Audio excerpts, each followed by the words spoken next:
Hello and welcome to Immediate Immersion Live. How is everybody doing today? It's great to see you guys today. Today, we're going to be talking about making a more mistake welcome classroom. And to start that off, have you ever noticed how students tense up at the thought of speaking the language, afraid of slipping up? I know that's how I was in my German class because I was always being corrected, just like everybody else in the class. So I've been there too. But in this video, I'm excited to share some transformative strategies that turn those fears into stepping stones for language mastery. So let's go ahead and explore how creating a mistake-friendly classroom not only empowers our students, but also enriches their learning journey. We'll talk about practical tips to make your classroom a safe haven for language exploration. For those who don't know, my name is Scott, and you're watching Immediate Immersion Live, where we're all about comprehension-based instruction in the modern language classroom. Stay tuned. We'll be right back.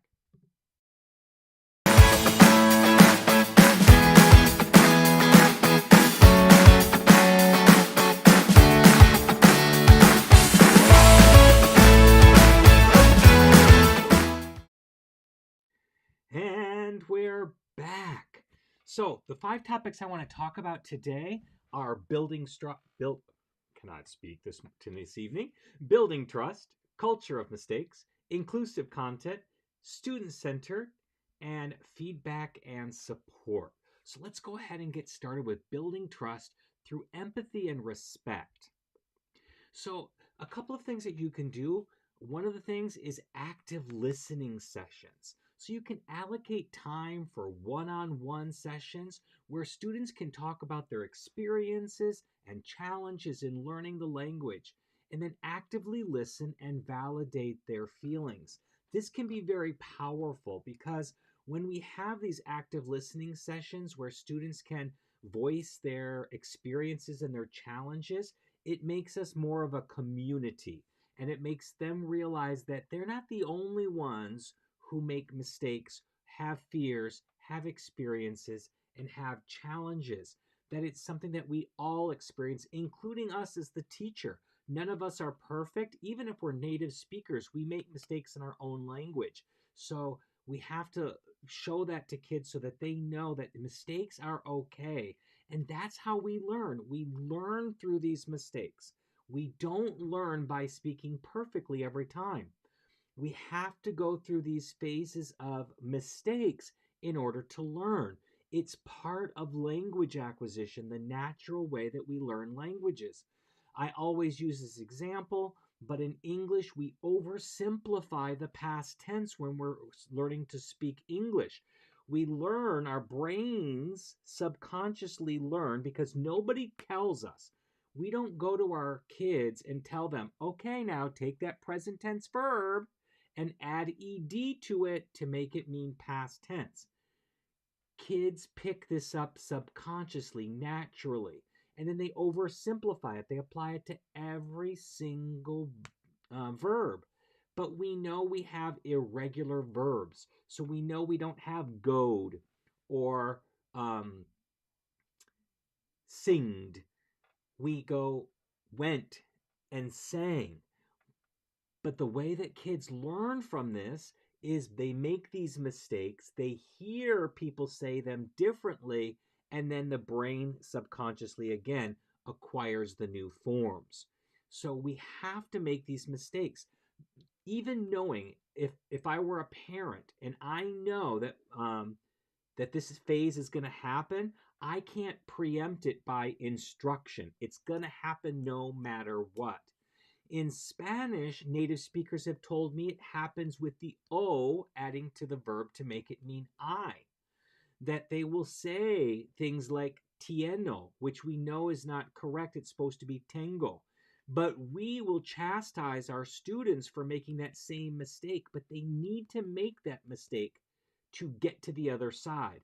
They have to say tieno before they can get to tango.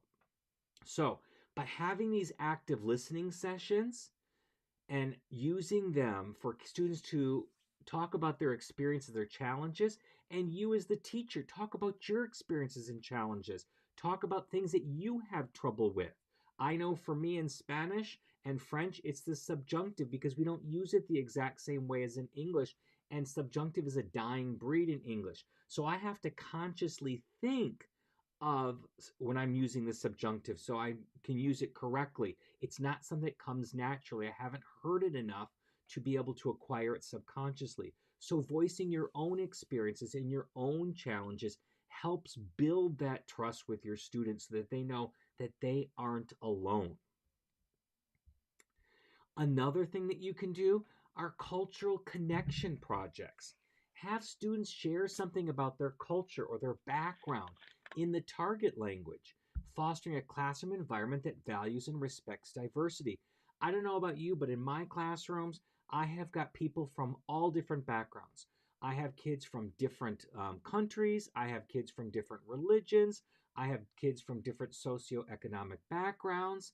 Um, I have all the whole gamut of kids in my classroom, and we can all learn from each other. And part of that building trust is to be able to share our experiences, learn about our commonalities and our differences, and understand where everybody's coming from. And this can be done so that you foster this respect of diversity because we are more alike, the human race, than we are different. And when students realize that, they can appreciate each other much more and appreciate what does make us different.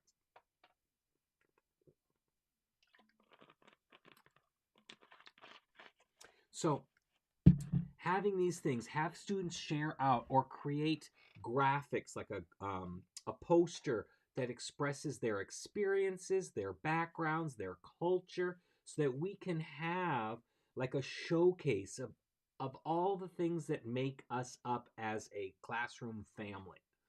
And so by appreciating everybody's differences, everybody's cultures, everybody's backgrounds, everybody's first language, we become a bigger community. And that builds trust. And we can't feel comfortable enough to make mistakes if we don't have this community, this trust building. So it's really, really important to appreciate everybody for what makes us the same as well as what makes us different from each other. Next, let's talk about responsive adjustments. So you can regularly assess and adjust your teaching methods based on individual student needs, showing that you respect and respond to their unique learning styles. Many years ago, I do actions or TPR, and one of my classes said they thought it was dumb and they weren't going to do it. So they refused. I told them why I do it. I told them the benefits of it. And I told them what I think would happen if we stopped doing it. But it was their choice. They chose not to do it anymore. And on the first quiz, they realized, oh, they might not be as prepared as they thought they were. So it may have appeared goofy. It may have appeared, made them more self-conscious. But I lost my train of thought. They realized that it's something that they actually needed. So they wanted to go back after that quiz and go back to doing it. But I was willing to adapt to the needs of my students. Sometimes a song that I've done, I can't remember the song. It's been so many years now. It's been like 6 or 7 years where I play, and I usually play a song for 2 weeks, but my kids had such an aversion to this song the first 2 days that I wiped it out of my repertoire. I deleted it from my computer. I don't remember what the title was or what it was, but my kids weren't having it, so there's no reason to force it down their throats. So adapt to the kids in front of you. Teach the students that are in front of you, not necessarily the curriculum. I know we've got to keep our jobs and we've got to go through that curriculum and use that curriculum as needed, but adjust. An example from a colleague of mine many years ago was in math. He taught algebra, freshman high school algebra, and kids were coming from a variety of different feeder schools. Some kids were more prepared than others. If he started where the curriculum told him he had to start in September, he would have lost a good chunk of his students academically right from the start, and they would not have caught up by the end of the year. So they would end up being a whole year behind by the end. He decided he needed to teach the kids in front of him and not necessarily follow the curriculum, because there was no point. If he started the curriculum, he was going to lose a large chunk of kids. So he went backwards, got those kids to where they needed to be so that he could actually get into the curriculum. And so it's a lesson about teaching the kids in front of you. And when your students realize that you're teaching them, not a textbook, not a curriculum, not a pacing guide, that you're adapting to them, that some things they learn more quickly and some things they learn more slowly, and you're adapting to that, and you're not just playing by the calendar, that again builds that trust so that they feel comfortable enough to be able to make mistakes and learn from those mistakes, which are so incredibly important. If anybody has any questions or comments, feel free to put them in the chat. If you're watching this on the replay, go ahead and put them in the comments. I go back and check and answer as we go along. So please feel free to comment. It really does help out the channel. Also, if you are finding any of this information helpful, I'm looking for my little helpful button. Please feel free to like and subscribe. It really does help the channel out. And if you know anybody who could use this information, please feel free to share it with them as well. Okay, let's go to our next topic here. Let me turn that off. So let's talk about encouraging a culture of mistakes. So one of the things that you can do is have a mistake of the day. So this is introducing a mistake of the day activity where students or the teacher share a language mistake they made and discuss it lightheartedly as a group. And this normalizes making errors as a part of learning. The key to this is not to pinpoint who made this error, just an error that you have discovered your students making. So as I'm reading my quick writes on a weekly basis and I see an error that's popping up consistently amongst a variety of my students, I'm going to jot that down and add that into a mistake of the day where we talk about it.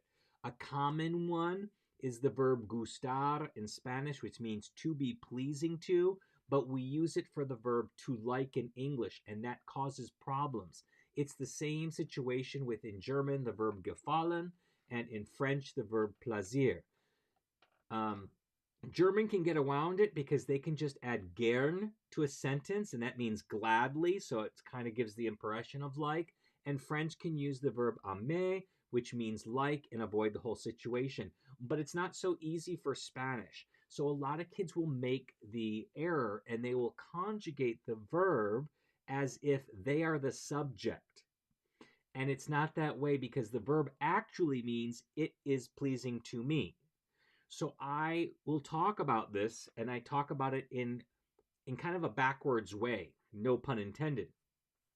We don't have the verb gust in English, but we have the verb disgust, just like Spanish has desgustar. So it works exactly like the verb disgust. So I like to teach that verb first because that one works in Spanish exactly as it does in English. And once they understand that, then I can take the des off and say, we don't have this verb in English, gust, by itself, but it works exactly the same way. So you can pick any kind of a mistake like that and point it out. But again, don't point it out based on a student. Don't say, Johnny always makes this mistake, so let's go ahead and talk about that. Talk about it in a more generic way, but pick one. And I don't do this very often, maybe once every 2 or 3 weeks, and I pick my biggest mistakes that I'm seeing and the ones that will make the biggest impact on their language use, not the little minutia. I don't worry about, gender, not worried about the gender. That's something that, comes really late even for native speakers, and native speakers make mistakes with that. So I don't generally work with that at all. But for and I don't do also adjective agreement again because it's something that's late acquired. And one of the reasons why is because both of those things in the native language of the kids that I teach, English, it doesn't make a difference whether they got the gender wrong or the adjective agreement wrong. It doesn't change the meaning. And those things, the things that don't change the meaning in their own language, tend to be late acquired, meaning they take a long time for them to get assimilated inside the brain and become instinct in a natural use. Another thing that you can do, and I love doing this, is celebration of attempts. So create a system where attempts at communication, regardless of accuracy, are celebrated. For example, have a bravery board where attempts and improvements are acknowledged. I like to use Class Dojo. So whenever a kid uses the target language, whether it's correct or not, I make a big deal of it. I'll give them a Class Dojo point or multiple points depending on how well they did or how excited I am that they use the target language. And these are audibly heard. I use my cell phone because I can walk around. I can put it on my cell phone. I click it and it will make a little ding. And on the screen, on my computer, it will show the name that got that ding so they know who got it. And then they feel very proud. I might give them a high five. I might say, different expressions in the target language to let them know that I am proud of them. And what this does is this makes them feel good about using the language. They're not feeling self-conscious. They're feeling good about their language use. And so another kid's going to go, I want to feel that good too. So I'm going to try as well. And the kid who got the points the first time goes, you know what? That wasn't as bad as I thought it was going to be. Plus I got some points. Plus I got celebrated. I'm going to keep on trying. And this works so much better than what happened in my German class in college. I love my German teacher. She was incredibly awesome, and I learned so much from her. And in college, we only had one German teacher, so all my German classes were taught by the same teacher, which was fine by me because she was incredible. But one thing, if I had to criticize one thing, she was very old school and she would stop anybody who is speaking and correct them if they made a mistake. If the adjective ending was wrong, if the verb placement was wrong, any of those kinds of things, she would stop. And that didn't encourage us, make us want to communicate. That made us want to shut up because we felt bad. Even though she didn't try to make us feel bad, she was, had the best intentions. It made us more self-conscious. So a lot of us were less likely to speak. So this counteracts that. Celebrate every attempt and use of the target language. It doesn't matter if it's one word or a whole sentence. It doesn't matter if it's 6 sentences, but they're all wrong. If you understood it and they use the target language, celebrate it because that's going to encourage them to use more. And the more they listen and understand, and the more they read and understand, the better their language will become. Another idea for in making this culture of mistakes acceptable is reflective journals. Encourage students to keep journals where they can write about the mistakes they make and what they learned from them, promoting a reflective and growth-oriented mindset. So, I do reflection questions every week. And so one of the things that you can do is have them reflect upon this. What are their challenges? What are their fears? What mistakes do they notice that they're making? How did they learn from them? And what can they do to help improve? So we're emphasizing this growth mindset, which is so very important because kids think if they fail, that's the end of the game. And that's never the end of the game. That's the beginning of the game. So we want them to have this growth mindset.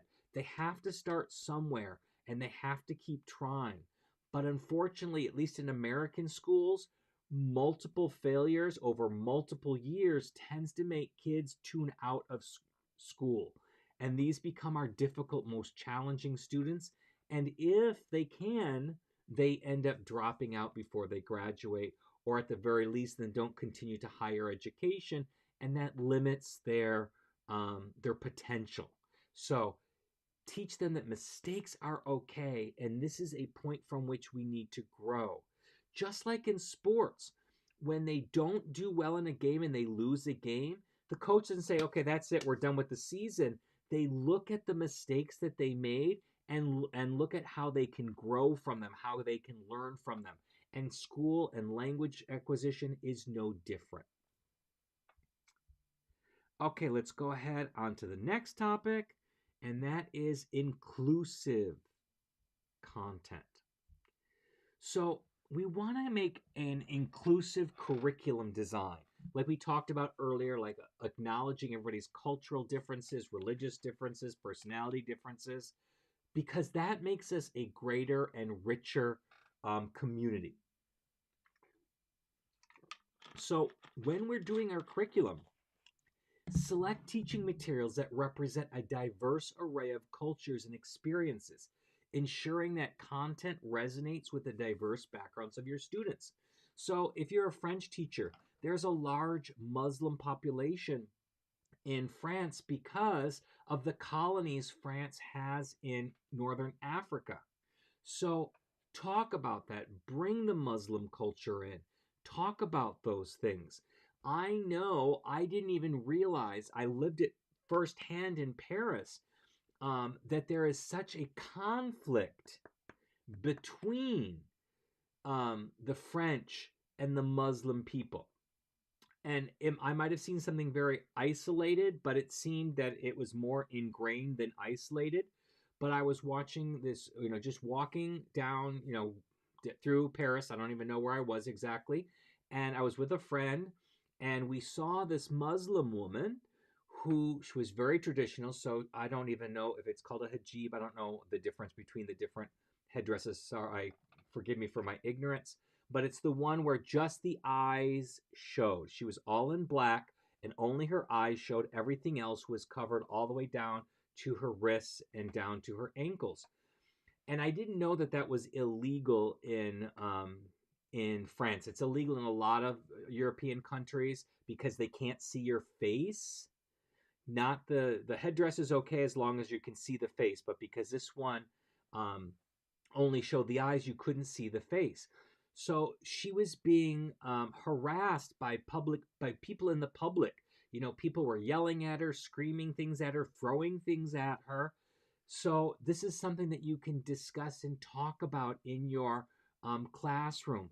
There is a large Jewish population in Spain that you can talk about. So there's different cultures that are subcultures within the main culture of the target languages that you teach that you can talk about, that you can bring in. And you may have students who represent that in your classroom.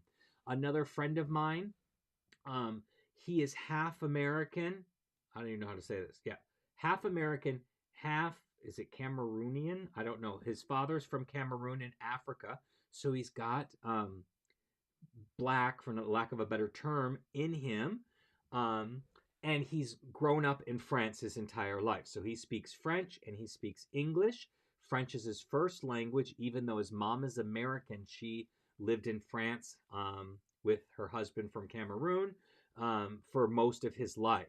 So there's that kind of culture. You have the African culture that you can celebrate as well.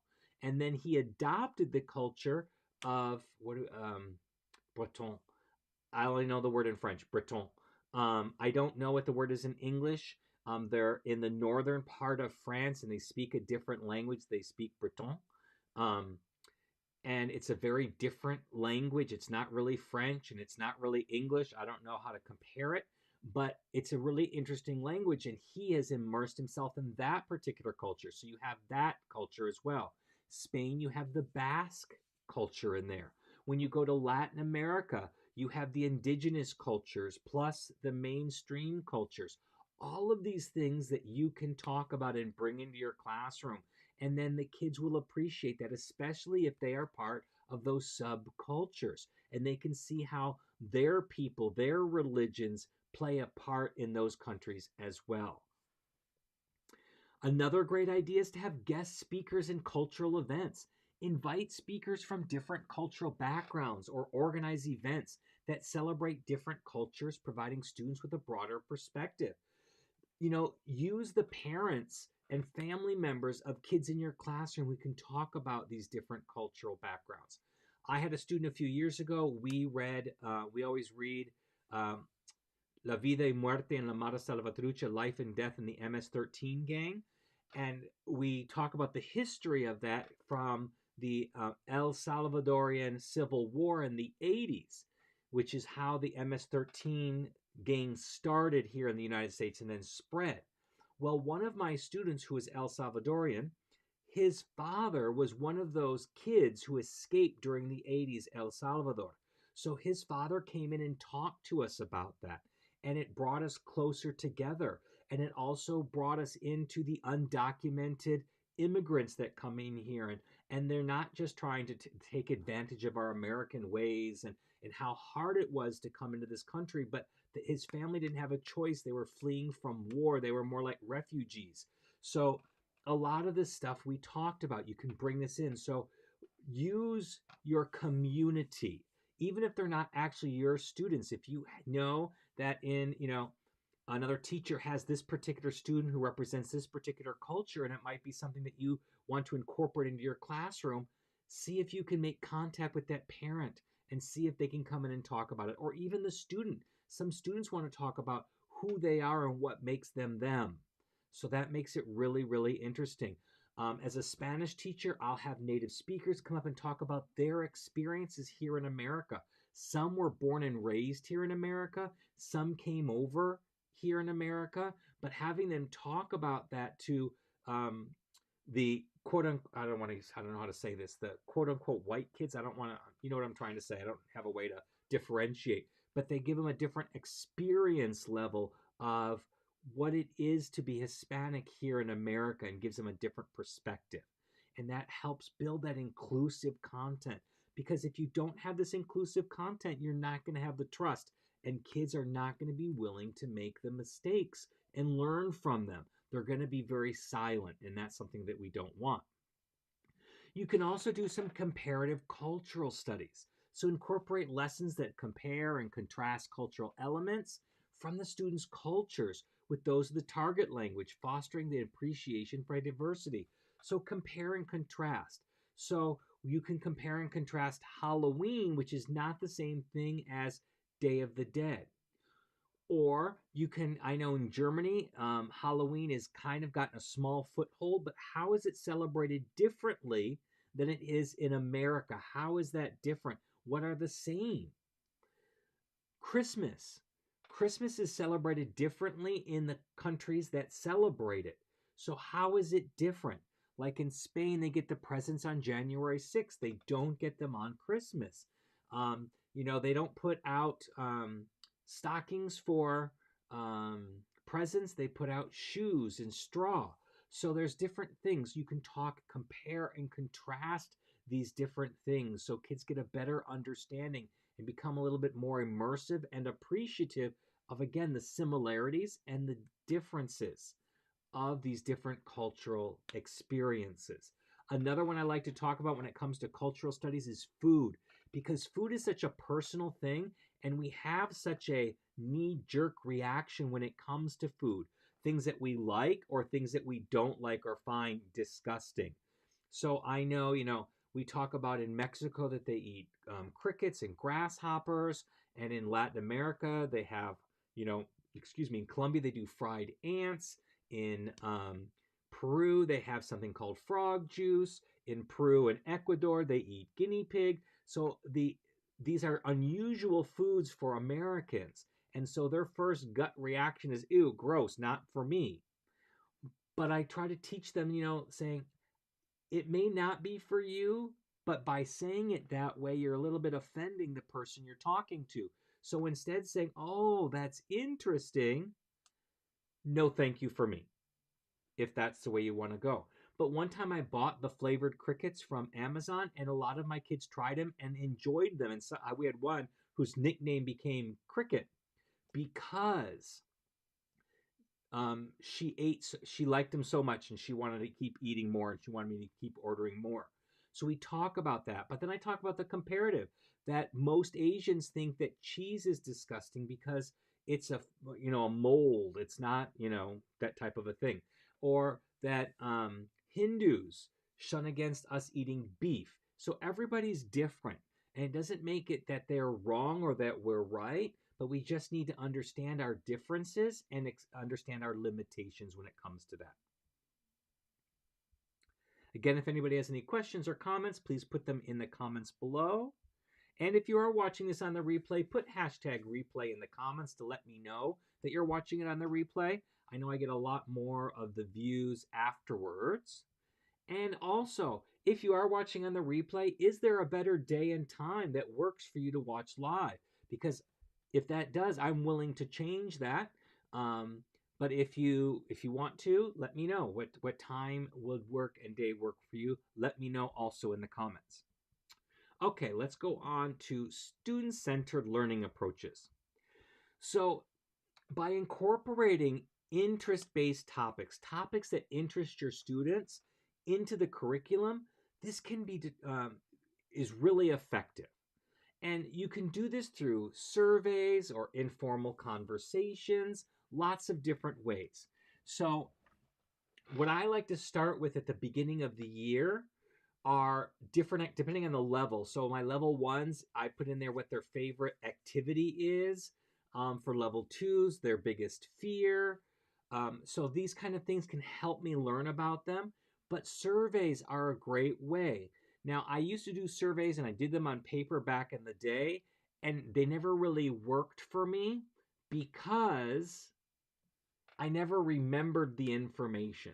But if the information came out in class naturally, that stuck in my head. And so I remembered that so and so is a football player, and this one's a soccer player, and this one likes to skateboard. That stuck in my head. But now, with electronic devices, I can make a form like in Google Forms, and so then it retains the information and I can search it in a spreadsheet. So I can search all the kids who like to play soccer, or I can search all the kids who like this particular artist and music. All of that stuff is easily searchable for me, so if I need it, I have it at my fingertips. So that's a great way to do that. But you always want to incorporate things that your kids are interested to talk about. Do it in the target language, but that makes it very student-centered. And when they think that you're teaching directly to them because you're talking about things that they're interested in, that goes a long way to building that trust and making your classroom inclusive. I remember a few years ago, maybe 2016, 17, maybe around there, where there was a fight. We had Conversation Mondays, and there was a fight because the boys wanted to talk about Fortnite, and the girls wanted to talk about, I always forget the name of the show, Riverdale.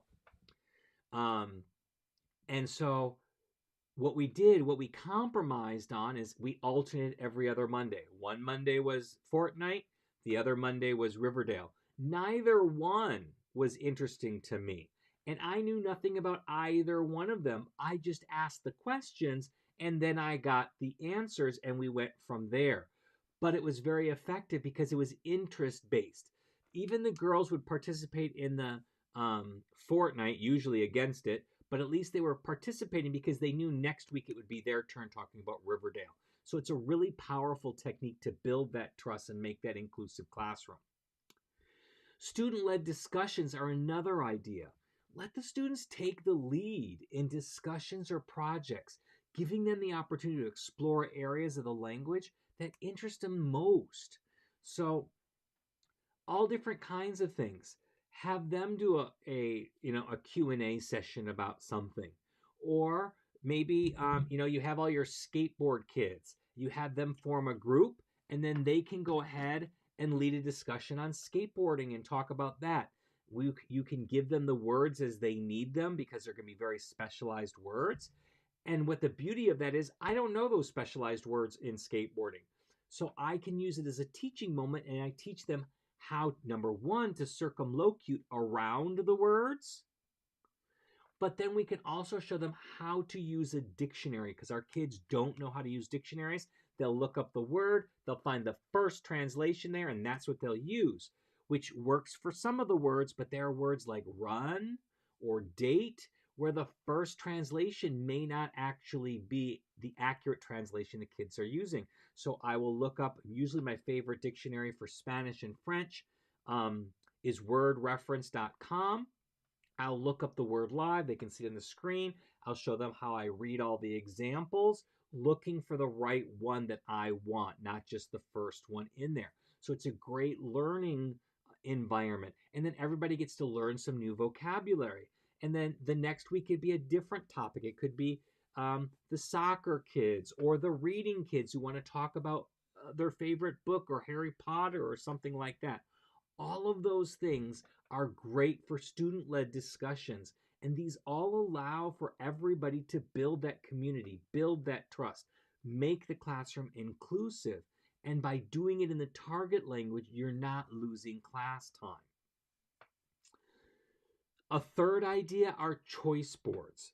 So use some choice boards for activities and assignments, allowing students to choose how they want to demonstrate their understanding and skills. I like to use this for like Genius Hour. So in the spring, I usually do Genius Hour and I'll give them certain ideas. We usually do them based off of Senior Woolley at the end of Senior Woolley week, which really isn't a week anymore. It's like a month and a half.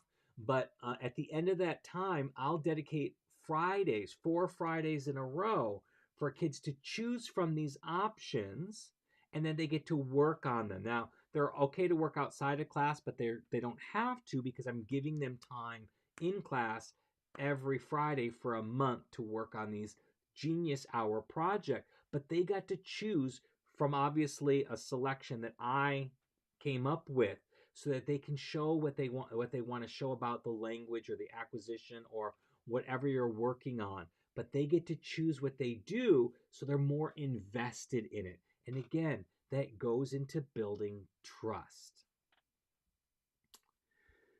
Lastly, let's talk about continuous feedback and support. You need to do regular check-ins with students. So, and this is just to discuss their progress and areas for improvement. This can be done informally or through structured meetings. So you can do before school, after school, or lunch meetings, or you can just, pick a kid and talk to them right before class starts if they get there early or a couple of minutes after class. But the point is, you don't want to target them, I guess is the right word. I don't even know if that's the right word. You don't want to say, you're making this mistake, let's fix that. It's more of an informal, it's more of a casual, it's a check-in with them. How are things going? What questions can I answer with you? What do you need help with? What challenges are you facing? You can do this on a one-to-one. You can also maybe do it as an exit ticket or as a reflection journal. All of those things can help, and then you can communicate back and give them suggestions to help improve them. The point is, you don't want to like back them into a corner and make them feel bad. It's more of a support. What can I do to help you acquire the language better? What struggles are you having? And so whether you do it through this, structured meetings, or you've done, informal conversation, you've done it as an exit ticket, or you've done it as a reflection journal entry, it doesn't matter, but use the information so that you can support them. And if you're finding common threads, that there are certain things that kids are consistently having trouble with, and not just one kid, but a variety of kids, then you can address it on maybe that mistake day and talk about the challenge that someone might be facing. But again, without names, just as a generic conversation. Another idea would be growth portfolios. Have students maintain portfolios where they can track their progress over time, and with periodic reviews to reflect on growth and set new goals. There are 2 things that I use to do this. I like to keep the first quick write of the year, and then one from the beginning of each grading period, and then the last one of the year. So we are on trimesters, so I have the first one of the year, Then I have the first one of quarter 2, and then the first one of quarter 3, and then the last one at the end of quarter 3. So I have 4, and I save those. And so then I can look and we can have this conversation during our feedback time, and we can look at the growth that they had. One cool thing was, it only happened to me 1 year. When we started the program, everybody taught level 1, and then some of us went to level 2 and still taught level 1. And then when level 3 came along, we taught level 3, etc. So I had a few kids, a handful of kids that I had for levels 1, 2, and 3. I had them all 3 years. And so I had all 4 of their quick writes from each year. So they had a total of 12. And so it was really interesting. They could see the very first one they did as 6th graders, and then the one they ended up with at the end of their 8th grade year. And it was really cool to see that. So that's one way to have a growth portfolio. Another way is I use flip.com. So my kids will do recordings in the target language on answering questions, doing exit tickets, that kind of thing on flip.com. And it saves them, and I save them over the time so I can go and look at them over time and see the growth, and I can send comments to them and feedback on ways that they can improve in a positive way. You can also have self-selected growth portfolios where students will actually pull these portfolios out and they can pick and choose what they want to include in it and then evaluate it at the end of the year. So there's lots of different ways that can be done, but growth portfolios can be very powerful in that and a great basis for that feedback discussion. Finally, constructive feedback model. So develop a model for providing feedback that is specific, actionable, and balanced with positive reinforcement, emphasizing growth and improvement. So you don't want to be on the negative here. You want to be showing them what they've done wrong in a positive light and what they can do about it. It needs to be concrete. It needs to be specific, because if it's not specific, they can't act upon it. You can't just say, good job. That doesn't really help. Or weak sentences. That doesn't help either. What makes them weak and what can they do? So a common thing, my kids, my progression, the way that I think in grading, I do short, choppy, medium sentences, long sentences, sentences with dialogue. So usually my medium sentences, not always, will have ands, buts, or ors. And my long sentences will be therefore, sinces, or becauses. So, in English terms, those are simple, compound, and complex sentences. So if I see that my student is writing more in simple sentences, I will say, next time, why don't you try linking some of your simple sentences with ands, buts, or ors and see how that works for you. So that gets them up that ladder to the next part. If they're writing those medium sentences, I'll say, why don't you try adding some becauses in your sentences to make them a little bit better. And finally, if they're writing those sentences with becauses, sinces, and therefores, I'll say, why don't you add some dialogue in there? So I'm giving them specific, concrete action steps to take so they can improve upon that.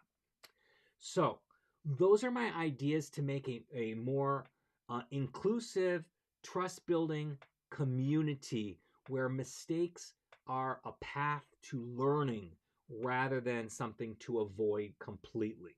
So if you have any comments or ideas, feel free to put them in the comments. And remember, if you're watching this on the replay, type in hashtag replay so I know. And if a better day or time works for you, let me know that too. We might change that out to accommodate more live people, because I notice I get a lot of people who watch it on the replay. Also, before I forget, let me see, do I have it already? I do. Let me go ahead and put this up here. Bear with me a second. We have our dynamic discipline going on right now. And let me go ahead and give that link for you. Our dynamic discipline course is a 10-class course. We've already started. We've had 2 classes, but they are recorded so you can watch them. But it's a 10-class course about how to get more engagement and more discipline out of your students so you can really focus on the language acquisition. If it's something that you're interested in, you can go to mm.us/discipline. I'll put it up here on the screen in just a second. There it is. And you can join that and join us and learn with us to maximize our classroom engagement with the least amount of disruptions. Also, coming up in February 17th is the day it starts, is our annual Comprehended conference. Here is the link for that. It's comprehended.co/register. We're running a special today. So if you want interested in this, you can get $100 off any of our registration packages using the coupon 100 capital OFF. So it's 100 capital O capital F capital F, and that will get you $100, but that expires today, Monday, the 22nd of January of 24. So go ahead if you're interested in getting that. The minimum pass is a 3-month access pass to this online conference. You can get a pass up to 12 months, but each of them will be $100 off using that coupon. So if that's interesting to you, go ahead to that link and take advantage of that. With that, again, let me remind you, please like and subscribe if you've got something from us today. It's very important. As I find my button again, I never can find my button. Where is my button? There it is. It helps us get out to more people so more people can find us and learn from our content. With that, I will say goodbye to you. I will talk to you next week, and our topic next week is going to be all about unusual, unconventional classroom layout ideas. So if that's interesting to you, I'll see you next week, next Monday, the 29th, 5 p.m. Pacific, 8 p.m. Eastern. Until then, have a great week, everybody.